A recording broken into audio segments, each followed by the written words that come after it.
J'ai délibérément, et vous l'avez remarqué, Nicolas et Alain, pointé du doigt la responsabilité de la presse, en prenant l'exemple d'aujourd'hui, pour bien montrer à la fois qu'il ne s'agira pas d'occulter cette responsabilité, la nôtre, mais pour aussi montrer, Frédéric a dit pédagogie, et Dieu sait ça me tient à cœur, pour aussi montrer les difficultés de la presse.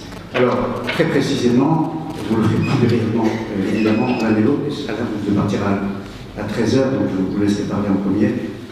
Où étiez-vous au Rwanda? On va être précis. En avril, l'un et l'autre, vous allez répondre tous les deux. En avril 94, et vous, l'un et l'autre, vous pour l'idée, vous pour France Info, que voyez-vous? À Libération, ça s'est passé de façon un petit peu particulière dans la mesure où on avait un correspondant qui était basé à Nairobi et qui a pu partir très très rapidement dès qu'on a eu des informations sur les premiers massacres qui se produisaient au Rwanda au lendemain du 6 avril. Et Jean-Philippe Sépi, qui était le correspondant, a parti de Nairobi et a rejoint une colonne du FPR qui est rentrée à ce moment-là, tout de suite, qui est rentrée au Rwanda et qui est descendu jusqu'à pris la route, donc qui allait mener vers Kigali, à laquelle ils allaient aboutir, mais beaucoup plus tard, après une progression lente, et pendant lesquelles, justement, Jean-Philippe Sépi, avec d'autres journalistes aussi, je crois que, Nicolas, tu as vu également ces charniers mis à jour par les combattants du FPR qui progressaient donc vers Kigali. Et donc Jean-Philippe Sépi a couvert cette première partie. Moi, je suis arrivé à Kigali au moment des combats qui opposaient donc, les forces armées rwandaises à l'armée patriotique rwandaise, donc cette armée venue d'Ouganda, et qui a mené jusqu'en juillet 1994 à la chute de Kigali. Donc moi, j'étais là à ce moment-là. Je passe la parole à Nicolas. Nicolas. Oui. Nicolas, pardon. Moi, je suis arrivé à Kigali le temps d'arriver, c'est-à-dire en partant de Paris le 8 avril, sans doute, donc le dimanche qui suivait le début du génocide, et la première fois, et donc là, c'était une période où le génocide se voyait, quoi. Il suffisait de rentrer dans Kigali, enfin le premier rond-point sur lequel on arrive dans le sud de Bujumbura, rond-point devant le centre culturel français. J'étais en voiture avec un photographe qui s'appelle Hugues Delahaye. On a vu à 20 mètres de la voiture une mère et sa fille se faire tuer. Alors elles ont été encerclées, elles ont été tuées. Et puis après les tueurs se sont écartés, on les a vus et on a vu qu'elles ne s'étaient pas lâché la main, la mère et la petite fille. Voilà. Et puis juste après, quelqu'un nous a appelé en nous disant il y a des prisonniers qui sont sortis de prison pour ramasser les cadavres, et donc ils ramassaient les cadavres et ils remplissaient des camions. Et avec Hugues Delahaye, on a vu qu'il y en a un qui vivait encore. Et donc on l'a dit aux prisonniers, mais celui-là il vit encore, et le chef des prisonniers dit bah alors démerdez-vous avec, et on l'a pris dans notre voiture, on l'a amené à l'hôpital, et à l'hôpital on nous l'a fait déposer dans une salle immense qui était remplie de blessés coupés à la machette, et donc, enfin plus que tous les cadavres que je verrai par la suite, les blessés c'est pire quoi. Et la question, voilà, ça c'était les premiers jours. Je suis reparti beaucoup trop vite, je suis reparti juste après, enfin bon, ce serait un autre sujet. C'est un des trucs les plus scandaleux qui soit passé, c'est comment les armées occidentales sont venues chercher leurs ressortissants, et uniquement leurs ressortissants. Pour monter dans les avions à Kigali pendant l'opération Amaryllis, c'était juste une question de couleur de peau. Donc, plus votre peau était claire, plus vous montiez dans les avions. Et donc un Libanais pouvait avoir une petite chance de monter dans les avions, un Tutsi salarié de l'ambassade de France ou du centre culturel ne montait pas dans les avions. Voilà, après je suis revenu avec le FPR par la Tanzanie, et quand le FPR a repris Nyamata, et donc là j'étais à la sortie des rescapés des marais de Nyamata, c'était quelque chose d'assez terrible. Et puis après je suis revenu par le sud tout seul à Boutaré, donc chez Annick. Je peux raconter juste Boutaré, parce que sur toutes ces histoires, je pourrais faire des heures, mais s'il faut choisir une, c'est peut-être celle-là. À Boutaré, je suis revenu avec un journaliste français catholique qui a pris quelques contacts avant. Donc, du coup, on est allé directement à la procure, où on a rencontré un prêtre qui s'appelait le Père Etienne, et qui nous a tout de suite accueillis. C'était début juin, autour du 10 juin, donc le génocide qui avait commencé là-bas plus tard était encore en cours. Et le Père Etienne nous a expliqué qu'il sortait de l'église et qu'il avait en chair appelé à la poursuite des massacres, en précisant bien, il nous racontait ça en rigolant, en disant, et j'ai bien dit aux fidèles qu'il ne fallait pas épargner les enfants, puisque en 58 on a fait l'erreur d'épargner les enfants, et cette fois on ne refera pas la même erreur. Et donc ce prêtre, en nous servant un coup à boire, nous expliquait que le jour même il avait prêché en chair à la cathédrale pour l'assassinat des enfants. Et donc du coup on est allé Ouais, on est allé à l'évêché où là il y avait l'évêque Tutsi et des prêtres Tutsi qui étaient encerclés mais pas encore, enfin ils n'avaient pas été attaqués. Et là l'évêque m'a d'abord proposé de regarder un match de la Coupe du Monde aux États-Unis parce qu'il y avait un match de foot qui nous intéressait. Et à la fin du match de foot, l'évêque Tutsi m'a dit il y a un prêtre qui vient d'arriver, il faut maintenant que tu ailles le voir et que tu parles avec lui. Et je suis allé voir ce prêtre qui revenait d'un village qui à l'époque on a appelé El Tarama, mais ensuite on a choisi un autre nom, c'est tout près de Gikongoro, un des derniers grands potentiels ambassadeurs que vous avez le nom en tête de ça. C'est devenu un des principaux mémoriaux aujourd'hui. Voilà, à l'époque on appelait ça El Tarama, je ne sais pas pourquoi, parce qu'il y a plusieurs communes côte à côte, j'imagine. Enfin bref, ce prêtre m'a dit, dans les dernières 48 heures, on vient de tuer 30 000 personnes dans ma commune. Moi je me dis, 30 000, enfin comment vous pouvez avoir ce chiffre précis et tout. Il m'a sorti ces petits caplins, puisque il notait les arrivées de rescapés au fur et à mesure que les gens venaient de se réfugier chez lui et il m'a montré tous les comptes qui lui permettaient d'arriver à 30 000. Donc il m'a dit voilà la preuve qu'il y avait 30 000 Tutsis réfugiés dans ma paroisse. Et mon témoignage, c'est que hier je suis parti et j'ai vu derrière que c'était encerclé, qu'ils ont donné l'assaut et je pense qu'il y a 0 survivant parce qu'ils étaient voilà. Donc il m'a dit il y a 30 000 morts. Donc le lendemain, j'y suis allé avec une sœur autrichienne qui était réfugiée aussi, qui habitait à l'évêché, et on a vu effectivement, alors 30 000, je ne peux pas vous dire, hein, mais je sais que l'histoire officielle a retenu qu'il y avait 26 400 personnes qui avaient été tuées là, et on est arrivé juste après. Alors, Alain Nicolas, l'horreur subie par Annick, Alain et tant d'autres, l'horreur observée par vous, mais pour le coup, comment expliquer ce contraste, ce décalage entre cette réalité telle que vous la décrivez et telle que vous la perceviez déjà en 1994 et la perception qu'on en avait en Europe, en France, mais aussi dans d'autres pays, et je dirais aussi New York, où se trouve le siège des Nations Unies. C'est qu'on n'a pas été bon. Si on avait été bon, on aurait su ce que je vous raconte 20 ans après, on aurait su le raconter de façon suffisamment forte pour que ça réagisse. Ça, c'est la vraie raison. À Kataïlu, c'était pas rien. Qu'à Goražde, en Bosnie, il y avait les premières frappes de l'OTAN, ce qui n'était pas rien. Depuis sa création, l'OTAN n'avait jamais tiré à balles réelles. L'OTAN était en train, pour faire simple, de mettre un terme à la guerre en Bosnie. Ayrton Senna était mort pendant les essais du Grand Prix d'Imola. Enfin voilà, il y avait d'autres choses dans l'actu, mais qui expliquent que le Rwanda est passé peut-être un peu derrière, mais surtout, il y avait très très peu d'envoyés spéciaux et on n'a sans doute pas trouvé la force de dire que c'était un génocide. Et pourquoi on n'a pas trouvé les mots et la force? Parce qu'on ne l'a pas compris tout de suite.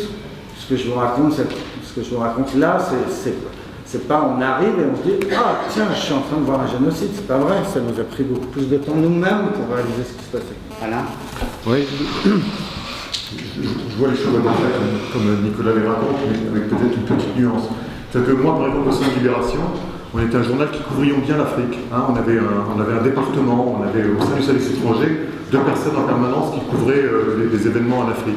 Et c'est vrai que l'Afrique du Sud avait mobilisé une personne et que dans les colonnes du journal, consacrer déjà une telle page, voire 2 aux élections sud-africaines, c'était déjà beaucoup. Et donc la couverture des événements africains était une couverture qui était généralement dans la presse française minimisée. L'Afrique, on s'en moquait un peu. Je veux dire, c'était beaucoup plus important de suivre déjà en 1994 ce qui se passait en Asie ou ce qui se passait en Amérique latine et au Brésil en particulier que ce qui se passait, et en dehors de cela, mais ce qui se passait en Afrique. Donc la présentation qui a été faite au tout début de ce qui se passait au Rwanda et des informations qu'on réussissait à avoir au tout début des génocides étaient des informations sur des massacres qui étaient généralement présentés comme des massacres interethniques. Donc de toute façon, on était dans un schéma traditionnel de tuerie africaine. Donc dans les rédactions, on n'était pas très sensibilisés, en tout cas indépendamment des gens qui étaient spécialisés, qui étaient soucieux de couvrir la réalité de ce qui se passait en Afrique.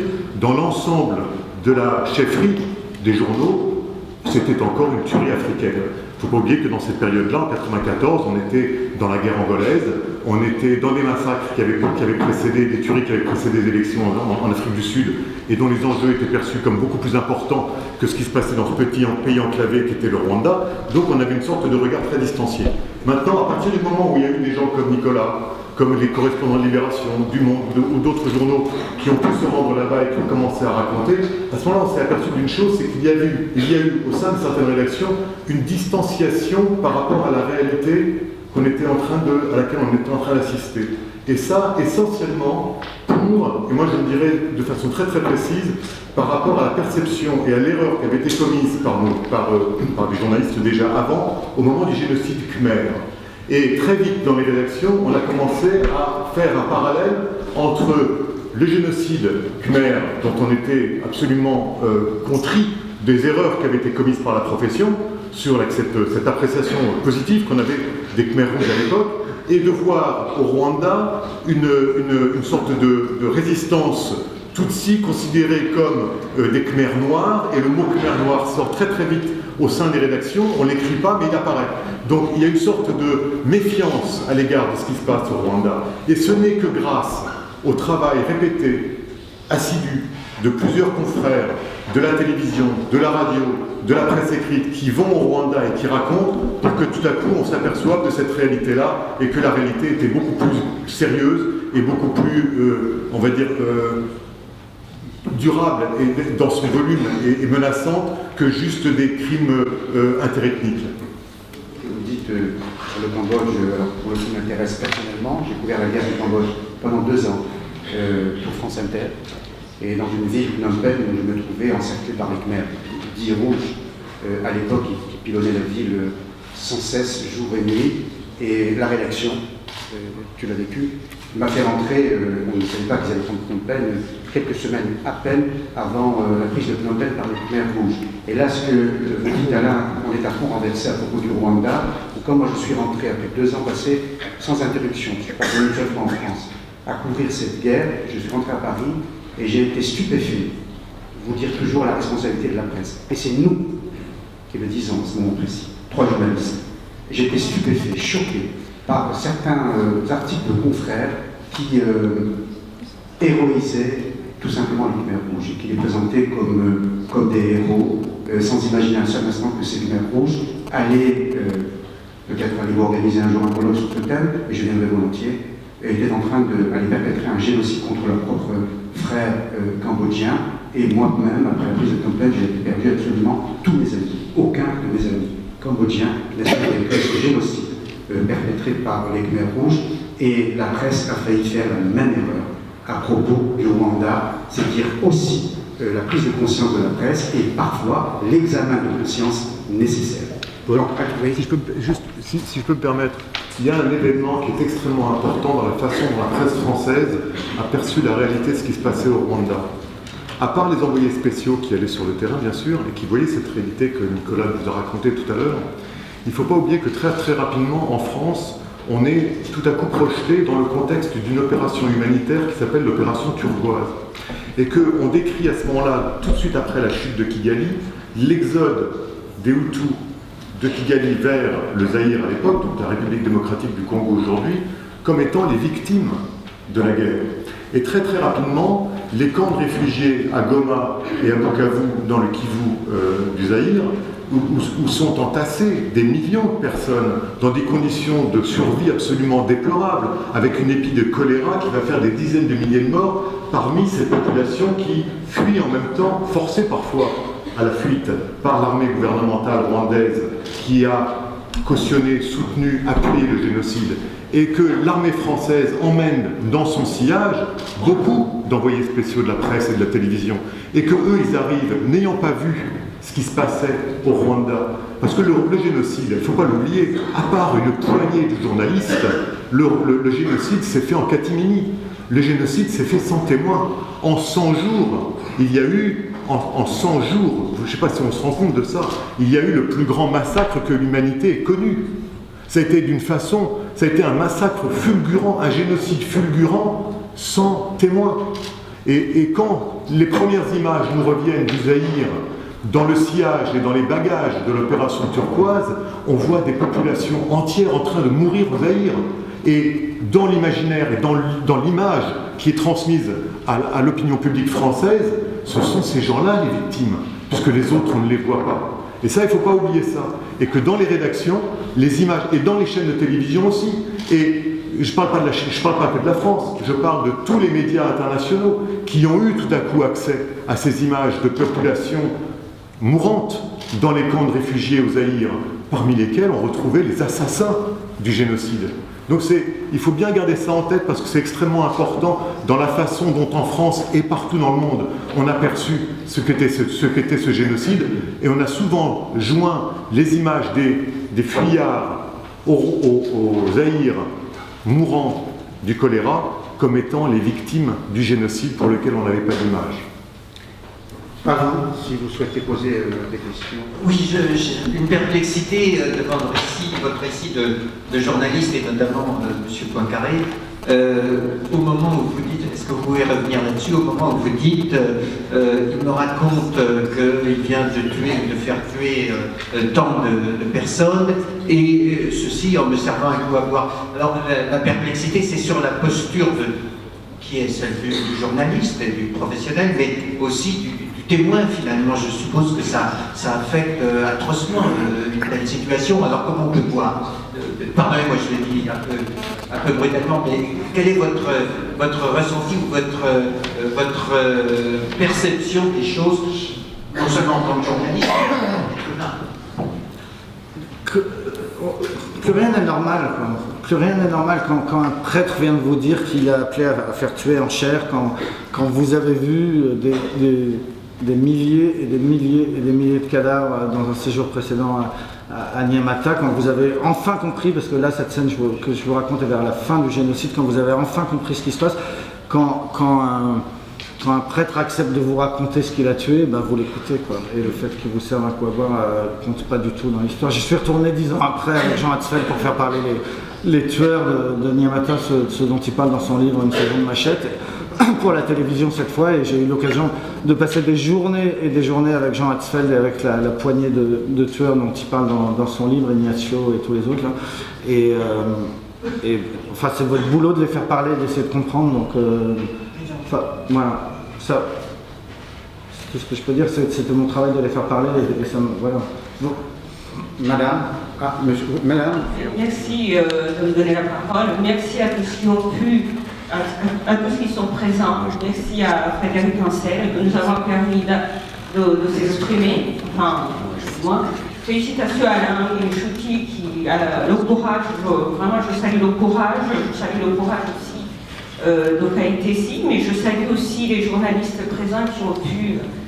Qui sont présents, qui ont pu être un Solomana, apporter une information qui aujourd'hui, le génocide est connu. Donc c'est un combat qui a été très très lourd, donc moi je suis tout petit comme vous pouvez le voir. Ça se voit. Donc Alain, une parenthèse, donc, je vais essayer d'être brève parce que je ne tiens pas à vous ennuyer. Alain a fait une précision justement d'une famille des Tutsis, de lignage des Tutsis. Effectivement, déjà le Rwanda était le seul pays où on marquait sur les cartes d'identité l'ethnie, Hutu et Tutsi. C'était devenu quasiment ethnique, alors que ce problème-là pouvait se reproduire de toute façon, puisqu'à dans les années 59, les gens étaient restés impunis. Il a parlé le mot Ignès ne date pas seulement des années 80, donc il commence déjà depuis les années 58, donc je vais faire que la parenthèse. Ma question en fait, nous parlons du passé. Nous oublions en fait que ce problème-là des Tutsis est encore récent. Quand on se promène, donc les Généralement qui sont autour de nous. Donc on continue à nous intimider, continue à nous humilier, à faire en sorte pour que cette crainte reste éternelle, indépendamment de nous qui avons connu ce moment triste, cette tragédie. Que fait-on pour que nos enfants, puisque moi je suis maman, que fait-on pour que les enfants ne souffrent pas de ce que nous avons souffert, parce que nos enfants physiquement, ils héritent le physique. Et moi je précise que ce génocide-là, ce n'était pas un génocide ethnique, mais c'est un génocide social. On nous tuait de ce qu'on était, et non pas de ce problème, de problème ethnique. Monsieur Frilet a bien précisé qu'en fait, contrairement le monsieur qui vient de dire que l'information est inexacte, la spécificité qu'on doit connaître quand même de ce génocide contre les Tutsis. Là, c'est l'OTAN que ça a pris. Donc, et puis, la stratégie qui a été mise en place. Le père tuait ses enfants, le mari tuait sa femme, l'enseignant tuait ses élèves, le médecin tuait ses patients, les missionnaires tuaient les gens qui allaient se cacher dans les églises. Donc, voilà, comment fait-on? Tous ici présents, moi je vous demande. Moi, j'ai connu, enfin, mes arrière-grands-parents ont connu la guerre, peut-être pas le génocide, mes grands-parents et mes parents ont connu le génocide. Moi-même, j'ai connu le génocide. La question que je me pose, quelle méthode aujourd'hui peut-on mettre en place pour que ça ne recommence plus jamais? Merci. Merci, madame. Aujourd'hui, que se passe-t-il dans ce pays? Comment est-il? La cohabitation, c'est interdit aujourd'hui d'être... J'essaie d'être bref, Voilà. mais ce que vous dites est très, très intéressant. Et la question que vous posez est extrêmement intéressante. Tout à l'heure, dans la table ronde précédente, on a évoqué la question de la surpopulation de ce pays par rapport à la surface. On a évoqué le problème que posait le fait qu'il y ait en 1994 8 millions d'habitants pour un si petit territoire enclavé, et que, en fin de compte, peut-être que l'accès à la terre était la raison du génocide, et qu'il y avait une guerre comme ça qui s'était propulsée entre des gens qui jalousaient les voisins et qui voulaient la terre pour pouvoir survivre. Je crois qu'il faut arrêter de dire des conneries. Hein. Jamais la question de l'accès à la terre n'a été une raison qui puisse justifier un génocide. Aujourd'hui, et c'est pour ça que je vous réponds de façon très précise, aujourd'hui, il n'y a pas 8 millions d'habitants au Rwanda, il y en a 11.